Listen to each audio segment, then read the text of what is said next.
ओम नमः शिवाय। आप सभी का हमारे YouTube चैनल पर हार्दिक स्वागत है। सावन मास महात्म्य में आज आप जानेंगे भगवान शिव के 12 ज्योतिर्लिंगों के बारे में। आपने शिवलिंग और ज्योतिर्लिंग के बारे में सुना होगा, लेकिन आप जानते हैं कि ज्योतिर्लिंग का अर्थ क्या होता है और ज्योतिर्लिंग कैसे बने या ज्योतिर्लिंग की उत्पत्ति कैसे हुई? तो भगवान शिव के ज्योतिर्लिंग का ही नाम है ज्योतिपिंड। पुराणों में उल्लेखित तथ्यों के अनुसार ज्योतिर्लिंग यानी कि व्यापक ब्रह्मात्म लिंग, जिसका अर्थ होता है व्यापक प्रकाश। शिवलिंग के 12 खंड हैं। शिव पुराण में वर्णित है कि ब्रह्म, माया, जीव, मन, बुद्धि, चित्त, अहंकार, आकाश, वायु, अग्नि, जल और पृथ्वी को ज्योतिर्लिंग या ज्योतिपिंड कहा गया है। इसके अलावा हमारे पुराणों के अनुसार जहां जहां भी भगवान शिव स्वयं प्रकट हुए, उन 12 स्थानों पर स्थित शिवलिंगों को ही ज्योतिर्लिंग के रूप में पूजा जाता है। अब आप शिवलिंग और ज्योतिर्लिंग के अंतर को भी जानिए। शिव पुराण में वर्णित कथा के अनुसार एक बार श्री ब्रह्मा जी और विष्णु भगवान में इस बात को लेकर विवाद हुआ कि उन दोनों में सर्वश्रेष्ठ कौन है। तब दोनों देवों के भ्रम का अंत करने के लिए ही भगवान शिव एक महान ज्योति स्तंभ के रूप में प्रकट हुए। ब्रह्मा जी और विष्णु भगवान दोनों ही उस स्तंभ के आरंभ और अंत को नहीं जान सके। इसी को ज्योतिर्लिंग कहा जाता है। वहीं लिंग का अर्थ होता है प्रतीक, यानी कि शिव के ज्योति रूप में प्रकट होने और सृष्टि के निर्माण का प्रतीक। आज की इस वीडियो में आप केवल इतना जानेंगे कि भगवान शिव के ये 12 ज्योतिर्लिंग कौन कौन से, इनके नाम क्या हैं और ये कहाँ पर स्थित हैं। अगर आप सभी चाहेंगे तो मुझे बताइएगा कि अगर आप अगले दिन से इन ज्योतिर्लिंगों की कथा भी सुनना पसंद करेंगे तो कमेंट करके जरूर बताइएगा। और सावन सोमवार के पहले सोमवार की कथा भी हमारे इस चैनल पर आप जरूर सुनिएगा। देवों के देव महादेव ने शिव पुराण और नंदी उप पुराण में कहा है कि मैं हर स्थान पर विद्यमान हूँ। विशेष रूप से 12 रूपों और स्थानों में तो ज्योतिर्लिंगों के रूप में विद्यमान हूँ। हमारे पुराणों के अनुसार सभी 12 स्थानों पर भगवान शिव स्वयं प्रकट हुए हैं और इन सभी ज्योतिर्लिंगों में वे ज्योति रूप में स्वयं विराजमान हैं।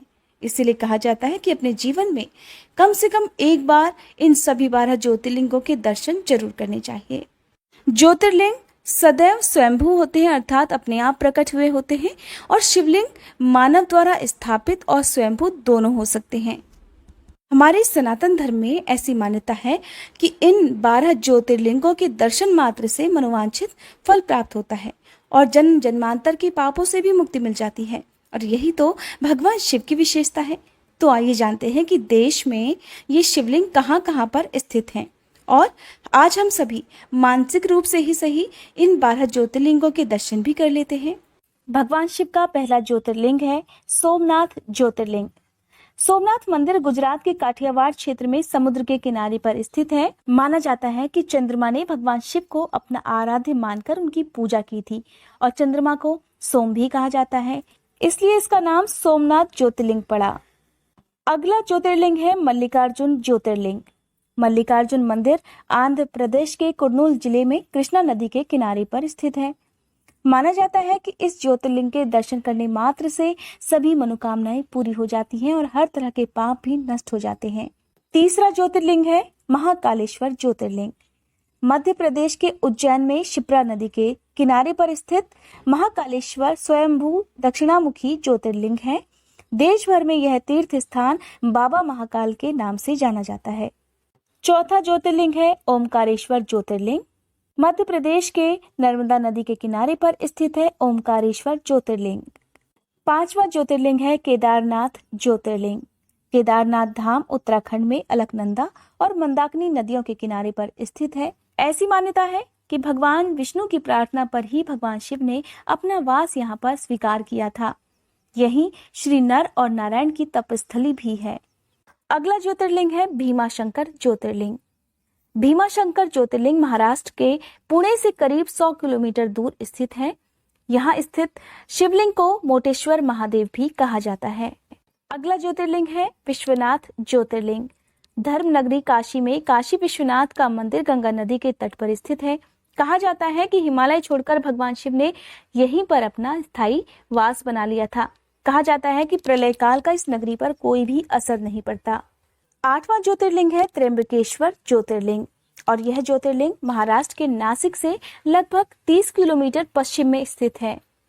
ये मंदिर काले पत्थरों से बना हुआ है। माना जाता है कि ऋषि गौतम और पवित्र नदी गोदावरी की प्रार्थना पर ही भगवान शिव ने इस स्थान पर अपने वास की स्वीकृति प्रदान की थी। 9वां ज्योतिर्लिंग है नागेश्वर ज्योतिर्लिंग। नागेश्वर मंदिर गुजरात में द्वारिकापुरी से लगभग 17 मील की दूरी पर स्थित है। कहते हैं भगवान शिव की इच्छा अनुसार ही इस ज्योतिर्लिंग का नामकरण किया गया है। 10वां ज्योतिर्लिंग है वैद्यनाथ ज्योतिर्लिंग। कहा जाता है कि एक बार रावण ने अपनी तपस्या के बल पर भगवान शिव को लंका ले जाने की कोशिश की थी, लेकिन रास्ते में ही व्यवधान आ जाने से शर्त के अनुसार शिव जी यहीं पर स्थापित हो गए। बाबा बैजनाथ मंदिर झारखंड के देवघर जिले में स्थित है। 11वां ज्योतिर्लिंग है रामेश्वरम ज्योतिर्लिंग। रामेश्वर ज्योतिर्लिंग तमिलनाडु राज्य में स्थित है। माना जाता है कि रावण की लंका पर चढ़ाई करने से पहले भगवान राम ने जिस शिवलिंग की स्थापना की थी वही रामेश्वर ज्योतिर्लिंग के नाम से जाना जाता है। भगवान शिव का 12वां और आखिरी ज्योतिर्लिंग है घृष्णेश्वर ज्योतिर्लिंग। कुछ लोग इसे घुश्मेश्वर ज्योतिर्लिंग के नाम से भी जानते हैं। ये मंदिर महाराष्ट्र के दौलताबाद से लगभग 18 किलोमीटर दूरी पर स्थित है। ये थी जानकारी भगवान शिव के 12 ज्योतिर्लिंगों के बारे में। अब आइए जानते हैं उस मंत्र के बारे में जिसका जाप आपको सावन के आखिरी दिन अवश्य करना चाहिए। इस मंत्र का जाप अगर संभव हो तो शिवलिंग के सामने किसी आसन पर बैठकर ही करें। इसके साथ ही शिवलिंग का अभिषेक करना चाहिए। भगवान शिव को 1 लोटा गंगा जल के साथ साथ संभव हो तो शहद और पंचामृत से अभिषेक कराना चाहिए। 12 ज्योतिर्लिंगों का एक सम्मिलित मंत्र इस प्रकार है। सौराष्ट्रे सोमनाथम च श्रीशैले मल्लिकार्जुनम उज्जयिन्या महाकालम ओमकारम मलेश्वरम परल्याम वैद्यनाथम च डाकिन्याम भीमाशंकरम सेतुबंधे तु रामेशम नागेशम दारुकावने वाराणस्या तु विश्वेशम त्र्यंबकम गौतम तटे हिमालये तु केदारम घुश्मेशम च शिवालये एतानि ज्योतिर्लिंगानि सायं प्रातः पठेन् नरः सप्त जन्म कृतं पापम स्मरणेन विनश्यति। इस प्रकार सावन के महीने में इन सभी 12 ज्योतिर्लिंगों का मानसिक रूप से ध्यान करने और इस श्लोक का पाठ करने से सभी ज्योतिर्लिंगों के दर्शन के पुण्य की प्राप्ति होती है और भोलेनाथ का आशीर्वाद भी प्राप्त होता है। अगर आज की ये वीडियो आपको अच्छी लगी हो और आप अगले दिन से इन सभी ज्योतिर्लिंगों की कथा भी सुनना चाहते हो तो प्लीज़ कमेंट करके जरूर बताइएगा।